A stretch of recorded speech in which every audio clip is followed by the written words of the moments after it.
Welcome to Ahead of the Game, a podcast brought to you by the Digital Marketing Institute.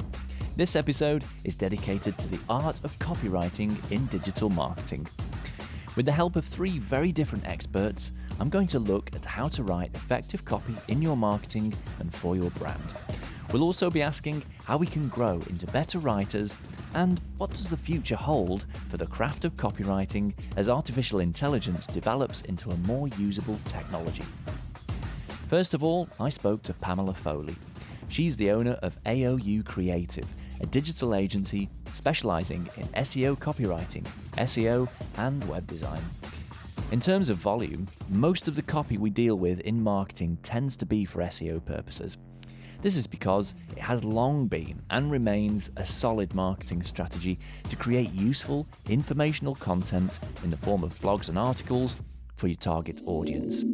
So I asked Pam, how is SEO copywriting any different than writing articles for a newspaper? The real magic of SEO copywriting is copywriting, much like journalism, writing for a newspaper, is storytelling. It's the power of story. But to get the power of your story seen in a very crowded online world, there really is magic in SEO. So it becomes this intersection of, I call it the intersection of tech and story, because you can tell a powerful story, sprinkle magic of SEO on top of it, and not only do your readers see it, but more importantly, search engines see it, and you can move to the top of the rankings. That's the power of it and the magic. And so what are the components that make up good writing for SEO? Yes, it starts with authentic, well-researched, and valuable content. So the most important element is creating something that your readers actually find value in.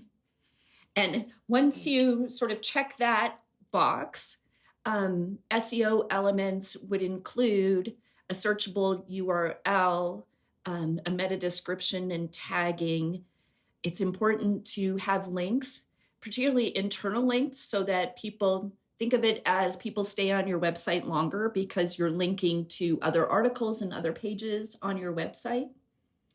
And high quality backlinking is not a bad thing as well, as long as you are actually going to high quality websites and sharing your information. But that's not just about having your link plastered all over the internet, regardless of the quality of those websites, is it? Not the strategy, no. And then we do also add structured data. So we just help the search engine crawlers know where to go. It's as if you're giving directions around Dublin, that you would take the tube, take the subway. It's the same thing. It's directions for the search engines to find you and learn what you're writing about. Now, in 2015, Google confirmed the existence of something called RankBrain, which is part of the overall Google search algorithm, but its specific job is to utilize machine learning to gain a more accurate understanding of the search engine user's intent based on lots of factors, including their specific context and how users respond to content in search results pages. So I asked Pam, how has RankBrain affected how you present your written content? I think the most important thing, and I actually think it's a very valuable thing, is that the concentration has gone from keywords and keyword stuffing to truly valuable content. And you benefit from having information that people want to learn. And that helps you move up the ranks and even get in the highly coveted search snippet. But it's really all about value. In fact, Google calls it EAT. They call it expertise, authoritativeness, and trustworthiness. And those are our goals when telling a story in SEO copywriting. So it sounds to me like the only real SEO hack these days is to just create the best content imaginable, right? Yes, absolutely. Check that box and then talk about technical SEO. And do you think headlines are more important than ever? Yes. Headlines are extremely important because they do two things. They tell your story. Well, they really do three things. They tell your story, they intrigue a reader enough to click, and they tell a search engine what your story is about. And those are three essential elements to getting a piece read. So in your experience, what are the most common things that people get wrong when writing for SEO? They've been told that they have to choose a keyword and stuff it so that they have to use it again and again and again in order to rank. And the language becomes unnatural because they really are trying to, it's as if my keyword was SEO copywriting and I used it 10 times in a 500-word piece. It becomes unnatural and in the end unreadable because people just won't pay attention to it. That's probably the main thing. The other thing that I see often is that people create content that tells you, doesn't share with you. So they're really selling, they're not informing. And again, those have very low conversion rates, but it's a hard habit for people to break. But as marketers, we're just hardwired to promote our business.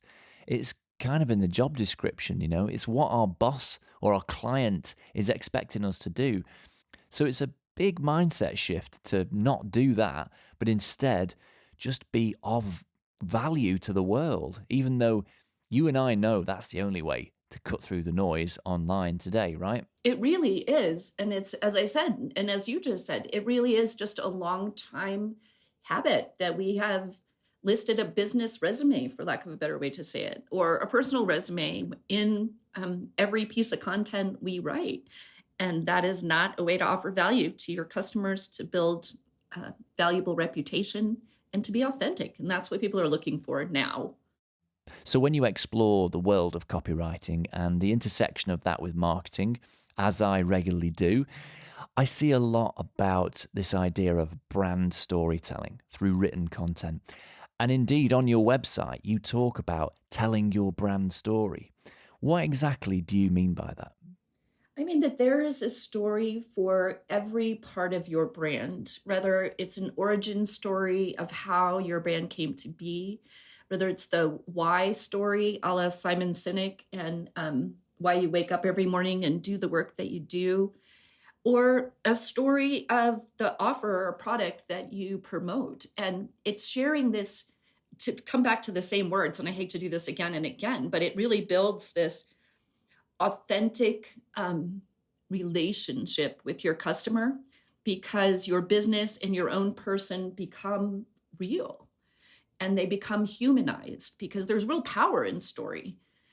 One story can change the world. I mean, ask the climate change girl, Greta Thunberg, or, I don't know, ask Donald Trump.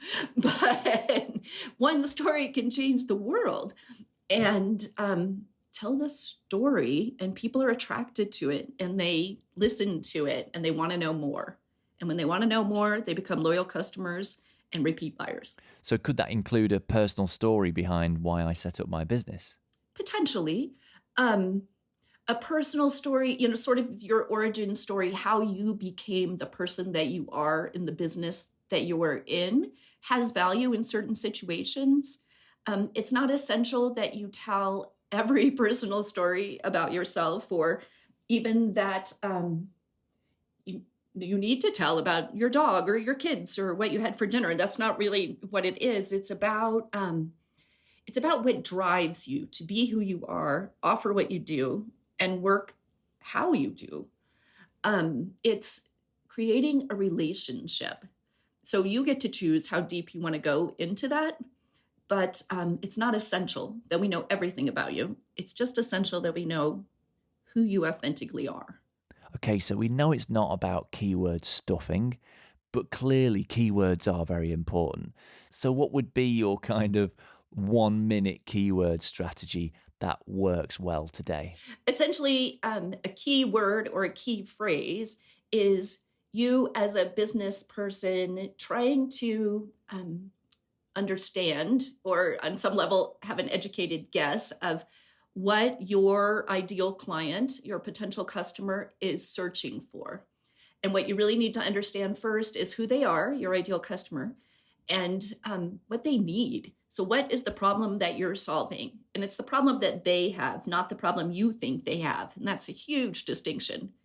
So many people waste a lot of time looking at keywords because they are solving a problem they think they're solving, and it's not the same problem that their ideal client actually has. To find keywords, the easiest ways to do it, there are Google Chrome extensions that you can add. Ubersuggest has one, Keyword Planner has one, SEO Minion has one. You can do free keyword research on that. Just start searching words that you think apply to your business, and you can get lists from those. You can also do that in Google Keyword Planners, which is now part of Google Ads. Ubersuggest, as I said, has a free tool that you can search keywords for. And I personally use, I still call it SEMrush. I think now they'd like to be called SEMrush to do keyword research, and that happens quickly, but unfortunately not free. So finally, Pam, what are your 5 top tips for our listeners who want to improve the visibility of their written content in search engines? My 5 top tips. My first one would be know your audience. It's really fundamental to building a business these days in any case, but truly understanding who your ideal client is to the point of creating a persona will save you time and frustration. Second, create content that provides value and is not selling you, but is sharing you. And that's a pretty big distinction. Find your keywords, understanding exactly what your ideal client is searching for and using those keywords in your content. I'd pick a smaller number of keywords. You can do lists and lists, hundreds of keywords, but if you're just wanting to start out, I'd probably pick 10 to maybe 20 even keywords and use those in all of your content and on all of your web pages. And I would build internal linking. So to keep people on your website gives you credibility with Google. And I would internally link my articles to web pages and other articles to build a reputation for authority in your subject. It's really about thought leadership and niche domination that'll help you get to the top of Google. So in terms of written content and SEO, Pam's advice very much centers around providing genuine value through quality written content. And remember, Google themselves encourage us to think about EAT, expertise, authoritativeness, and trustworthiness. Having these things as the core pillars of your content means that the Google search algorithm will deem your written content, your blogs and articles, to be more authoritative and push them up in the rankings, push them towards the top of those search engine results pages. So they're the things that we need to bake into our content. But thinking more broadly about the craft and the work of writing, I thought who better to check in with than a seasoned columnist, author and broadcaster here in Ireland, Tom Doorley. He's considered by many as the country's leading food writer, and earlier in his career, he worked as a copywriter in an ad agency, and that was back in the pre-internet days of writing copy to fit rigid print ad layouts and explaining products not through blogs, but things like printed brochures. So first of all, Tom, do you have a process for writing, or do you just get stuck in and start getting words down on the page? Very good question, Will. I'm fortunate in that something I do, two things that I do are weekly pieces in national newspapers here. So yeah, there's a formula. It's really like filling in a template. And one of the challenges with that, I would have to say, is keeping it fresh. So what I tend to do is write the copy early, leave it alone for 24 hours, or at least for the length of a good long walk in the woods. And I'm very fortunate, particularly in a time of plague like this. Well, I live in the middle of nowhere, so I can do that very easily, and then come back to it with a sort of fresh eye and say.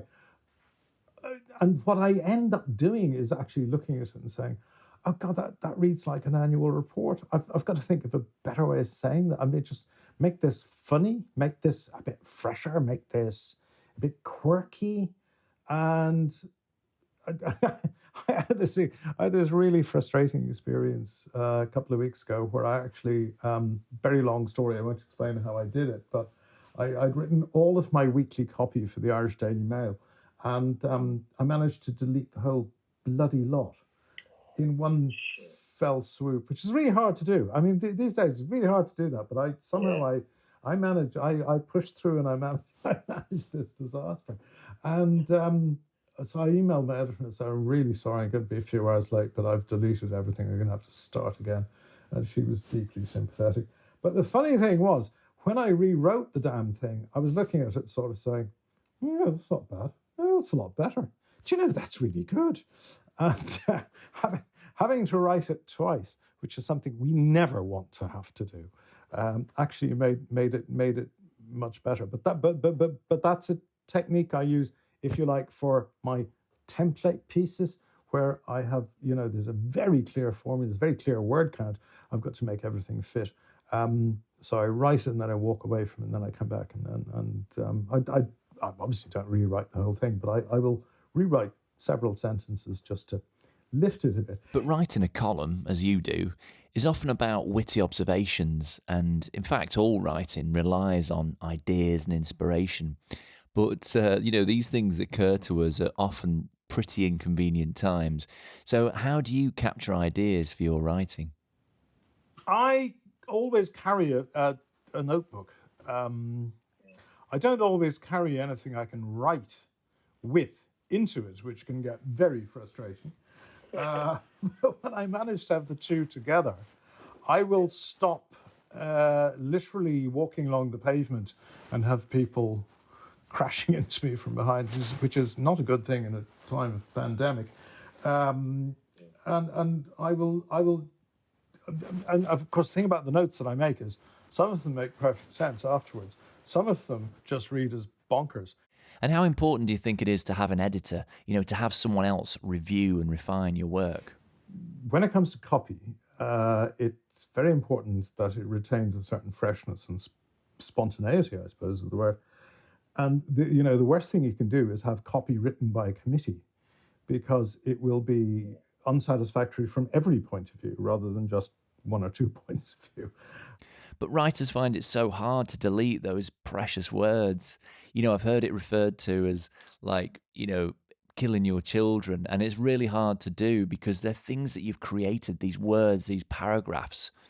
It's just so hard to delete them when editing your own work. And this is where the editor is so important, because the editor can have that merciless, laser-eyed view that we, as you say, the parent, really would find it very, very difficult to kind of.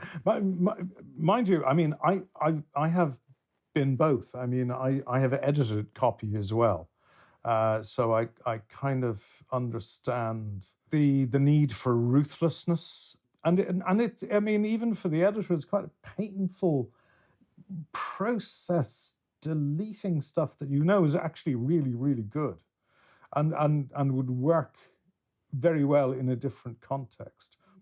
But the one thing most bloggers need is an absolutely ruthless editor, and they're not going to get that because they're not going to kill their children, to use that phrase you mentioned. And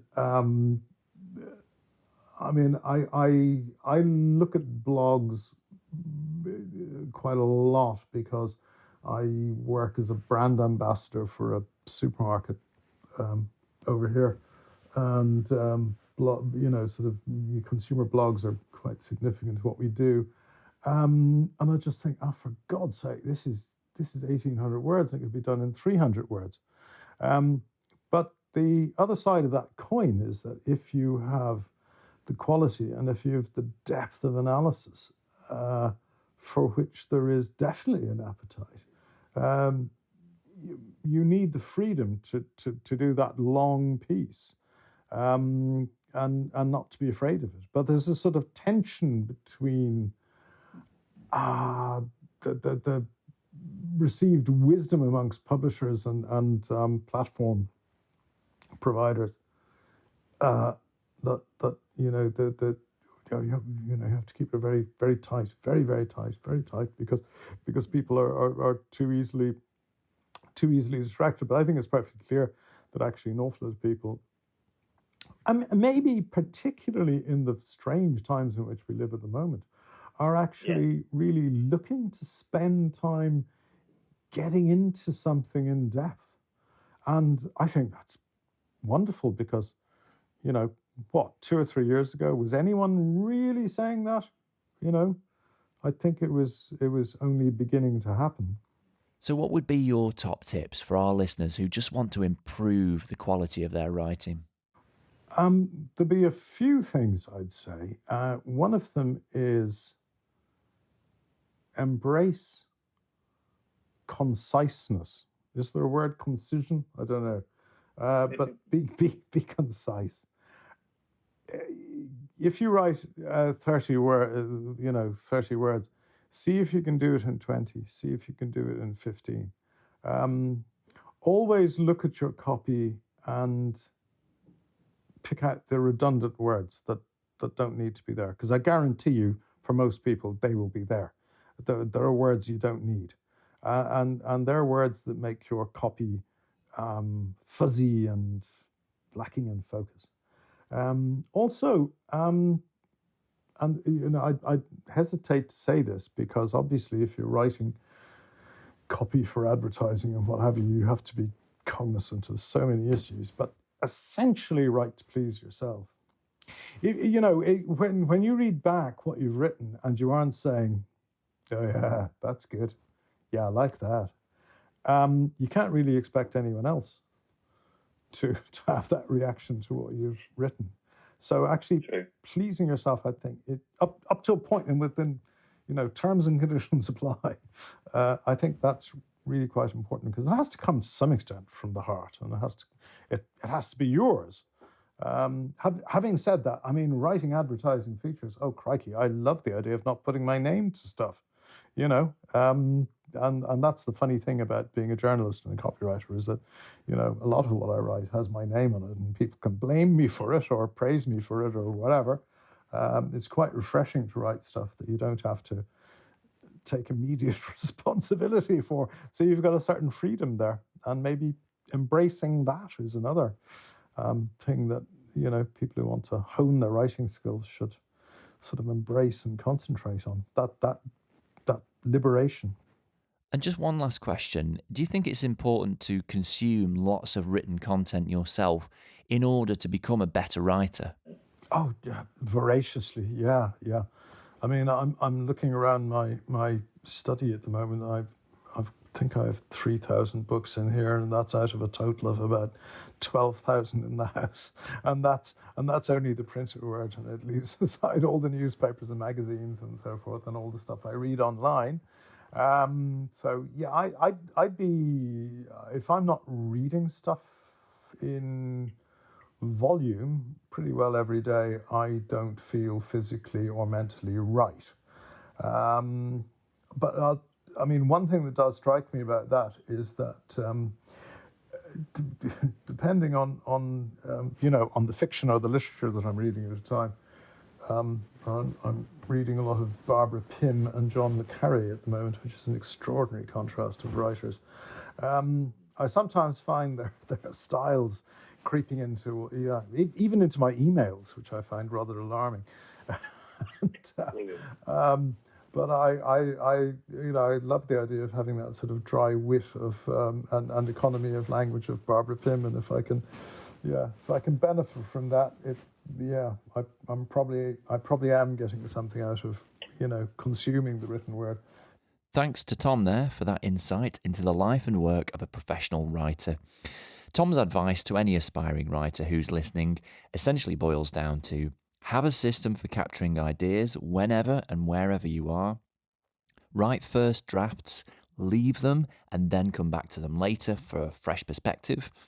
Get an editor, even if that's just a friend or a colleague, to read your work, as this will show up any lack of clarity or awkward flow in the writing, and then be ruthless in deleting anything that doesn't work. Don't be afraid of depth and length in your pieces. But at the same time, remain economic and concise with your language to keep it easy to read and free from unnecessary padding. And write to please yourself. Write what you would love to read. And finally, read lots of other writers' work in various forms, whether that's articles, books, magazines, or blogs. Well, I think we've heard some invaluable advice to help improve our writing there, but it's important to acknowledge the role that technology is increasingly playing in the creation of written work. I am, of course, referring to artificial intelligence, which in recent years has made significant leaps in its ability to compose music, create visual art, direct movies, and of course, write copy.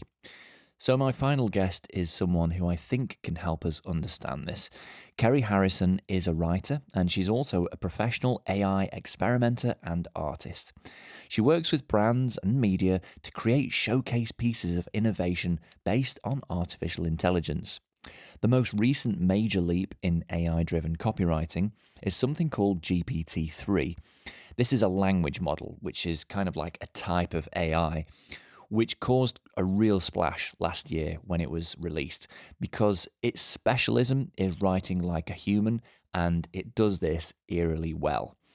So having used GPT-3 in some of her more high-profile work, I asked Kerry, where are we at with copy and AI, and how is GPT-3 moving that forward? I think GPT-3 has changed a lot. It's sort of changed the landscape, really. The quality of the copy that it produces is pretty surprising. So I got beta access to GPT-3 when it came out, which is amazing. So I had a really nice play with it, and I was really surprised at what came out. You know, you type in a sentence or you type in a little bit of poetry, and it will then follow with something that's pretty well structured, quite nicely written. You know, syntax wise, it's also pretty impressive. And so it's been used to create code, poetry, sort of Q&As, even bits of articles, all sorts of things. So it is a really impressive piece. And it's interesting as well because GPT-2, which was out, not that, you know, it wasn't a big gap between GPT-2 and GPT-3. And, you know, the difference was quite significant. I think outside of GPT-3, so that's being used a lot in the gaming world. I think it's being used also for things like chatbots. So you can see how that would really support that kind of copy. And then outside of that, there's copywriting tools. So there's a couple which you may have heard of, one called Basado and one called Phrasey, and they're very much used in the sort of advertising world. So those two, initially when they started out, were concentrating on email subject lines. So the lines that you get that come through on your email that you decide whether to click on it or not. And those kind of tools have been really successful. So AI, I think from a copy point of view, is very good at doing short pieces of writing. So subject lines is great. And people like JP Morgan Chase and Virgin have signed up to those kind of copywriting tools. And from what I've read, they beat humans over 90% of the time in terms of click-throughs. So it's pretty impressive. So, and also AI is being used in newsrooms as well. So I think paper like Forbes and the Washington Post and Bloomberg News are using AI in some form in terms of creating articles or supporting their journalists. So it's quite a big space, and it is developing all the time. And there's a lot it can do, but it's also got its limitations. But yeah, it's fascinating watching it change and just how quickly it was changing. And what are the main limitations of AI in terms of copywriting? From the things that I've done personally, I would say that it's not great at doing narrative, like a narrative. So it's brilliant with short things, like I was saying about subject lines, maybe some short social posts, perhaps Q&A or very sort of, shortest conversation, which will probably work really well for chatbots. But when it comes to storytelling, I feel like it's not so strong. So back in December, I did an article with Wired magazine, and there was a few of us that were set projects to create the Queen's speech using AI, which is a really brilliant project. And we could all use whatever tools we wanted, and I used a recurrent neural network. So I trained a neural network on every single Queen's speech since 1952, and Wired also gave me quite a few articles around COVID, because I thought the Queen couldn't do a speech in 2020 without mentioning COVID. So that's the kind of data that I put in. And then what came out was really interesting. There was some really interesting paragraphs and pieces that came out, but then I did have to shape the copy and put a narrative through it because it was quite disjointed. And I think that is where, from my point of view and the experience that I've been through, that it's sort of lacking, especially in the longer copy. And I think there was an article out in The Guardian, I think it was September last year, where it was one of those headlines that is very slightly scaremongery. It was something like, "This article has been written by a robot. Are you scared yet, human?" And I thought that it's an interesting title. And the article was very good, and it was written by AI. But when you went down to the bottom and looked at the process that had been, that they had to go through to create that article, it had been generated several times. They'd also used humans to sort of piece the best bits together. And that I feel like wherever there is a narrative, wherever you see any AI copy that is really good or has a nice narrative structure, I would say that's where there's a human being involved somewhere in the process. So yeah, I'd say that's the limitations. Okay, so from what you're saying, it sounds like AI is currently pretty good at shorter copy, particularly copy which drives action, because of course there's a very specific metric, i.e. clicks, that the AI is optimizing for there. Whereas with longer pieces, where the objective is just simply to make it enjoyable to read, AI struggles with that because, that's not quite such a clear, machine-readable brief, right? I think you're right. I think it will be a while, if at all. People are trying, and I love seeing all the stuff that's happening in this space. So it was a while ago now, but someone created a Harry Potter chapter. There's a guy called Ross Goodwin who is a sort of artist and AI explorer, and he created a film called Sunspring. So he trained an AI model with hundreds and hundreds of sci-fi scripts, and then generated a script. And I don't think he did play around with it too much from a human writing point of view, but he got actors then to take the output and act it out. And the film is really interesting. It's totally bonkers, but also a very cool experiment. And so there are things happening, but I feel like we're not there. You don't look at it and go, "Oh my gosh, that is just so beautifully constructed." You go, "That is really cool and very interesting." There was also the Lexus ad, which was done, I think that was last year or the year before, where they used AI to generate the TV script, and then they got an award-winning director to actually turn it into an ad. So it is being used, but I do feel we've got a way to go before we're getting anything that's very equivalent to a human. Now, the Turing Test, famously, is a test of any machine's ability to convincingly act intelligently and indistinguishable from a human. Is there some equivalent of that for testing creative work and assessing whether it was created by AI or a human? There is actually a tool created by MIT, Harvard, and IBM that aims to spot text that's generated by AI. So it's an AI model that spots text that's been generated by AI. So it's slightly meta. But so what it does, it can tell you if the words that you're reading are almost too predictable to have been written by a human. So obviously AI works by predicting what letter or word will come next in light of everything it's learned before. So in a way that human wouldn't, so our writing is more unpredictable. But what the AI does is says, hang on, this is very, very predictable, therefore it's likely to be AI generated. And I think what they were saying from the report that I read was that when they were asked, they got students to analyze some pieces of text that were AI generated and some that weren't, and to try and decipher which was which. And they said when there was a human combined with this tool that they developed, which was called the Giant Language Model Test Room, when they combined a human with that tool, they could decipher AI generated text 75% of the time. So, it is being done, and it is proving effective. And I think that those kind of models are going to be really important going forward, because copy is getting, AI generated copy is getting stronger, and the like GPT-3 and the fact that things coming out of these models are often look very human-like in the way that they're constructed, that we will need that to fight off things like fake news and fake reporting and all the rest of it. So I should imagine those models will be really important going forward. Yeah, indeed. The rise of synthetic media like videos, images, text has already got some people really worried about how we'll ever be able to trust what we see online again. And that horizon is approaching pretty fast. So it's definitely something to keep an eye on. So what do you think the future holds for copywriting and AI?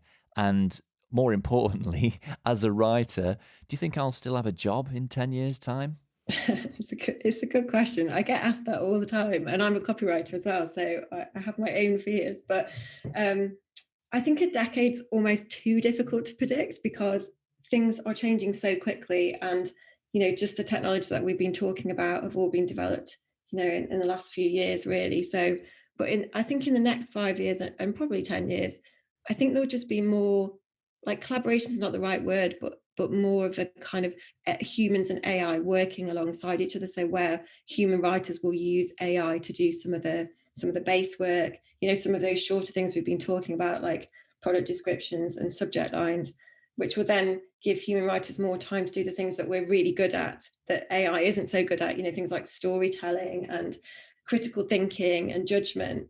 I think I've read a little bit about Forbes, for example. They've got an AI tool called Bertie, which helps with rough drafts and story templates for journalists. So I think it'll be more like that, and although there is always that fear that we might get replaced, I think it'll be more us saying, well, if I use it for that, there are cases where an AI will be better at us in writing. And like you were saying earlier about the data, because it can access data, because it can analyze data and make predictions very quickly, there's going to be times when, in terms of subject lines, for example, it will be better than us. And so I think it's just accepting that when it's better than us, that's fine. We'll leave the AI to do that. But then we're really going to concentrate on the things that we're really, really good at alongside that. And I think that combination will mean that we can do some really great writing and have more time to do some really beautiful storytelling and things that we might not necessarily have had time to do before. That's a great point, actually. And, this fear of being replaced by technology is as old as time itself. With every technological advance, from the plough to the factory production line, we've feared not being needed. But what we've actually found is we've been freed up to do more, to be more ambitious and more productive in our work. So hopefully AI plays that role. Yeah, it's a nice way of looking at it. But yeah, I think so. And I think there is a lot of fear. And I think the headlines don't always necessarily help. They're quite scaremongering. And like the Guardian one I mentioned about the, are you scared yet, human? those kind of things don't help us. But I think people will start to realize that it is a really great tool, and we can work collaboratively with it to do some really, really great stuff. Well, thanks very much, Kerry, and thanks to Pam and Tom too for their unique insights. That's all from me. I hope you enjoyed that, and if so, don't forget to subscribe in your podcast app of choice and leave us a review too if you can. It would really help us. And as a big thanks to our listeners, if you go to digitalmarketinginstitute.com/ahead of the game, not only can you sign up for free and get an unlimited free membership, but you can also claim 3 months power membership trial, and that gives you access to a whole host of incredible stuff. So like I say, head to digitalmarketinginstitute.com/ahead of the game to claim that. And thank you very much for listening.